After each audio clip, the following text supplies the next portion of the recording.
রমজান আমাদের মাঝে প্রত্যেক বছর আসে আত্মশুদ্ধির উপলক্ষ নিয়ে। আমাদের যেই জড়া কুরিপু, পরহিংসা, পরশ্রী কাতরতা, রাগ, ক্ষোভ সব কিছুর ঊর্ধ্বে উঠে আমরা যেন আমাদের ইফতার, আমাদের সাওম,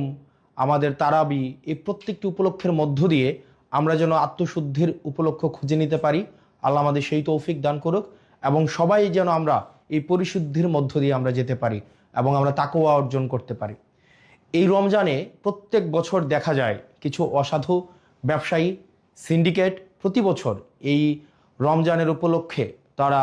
দ্রব্যমূল্যকে পুঁজি করে, দ্রব্যমূল্যকে এক রকমের সিন্ডিকেট করে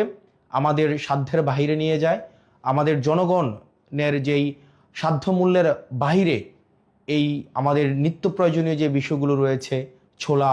মুড়ি, তেল এবং নিত্য প্রয়োজনীয় যে বিষয়গুলো রয়েছে, তেল, গ্যাস, এই প্রত্যেকটি বিষয়কে দেখা যায় সিন্ডিকেট করে সাধারণ জনগণের সাধ্যের মধ্যে, সাধ্যের বাহিরে নিয়ে যায়।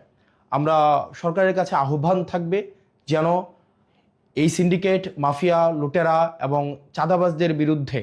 বিগত সময়ের মতো অন্তর্বর্তীকালীন সরকার গত বছর রোজায় যে ধরনের কঠোর ব্যবস্থা নিয়েছে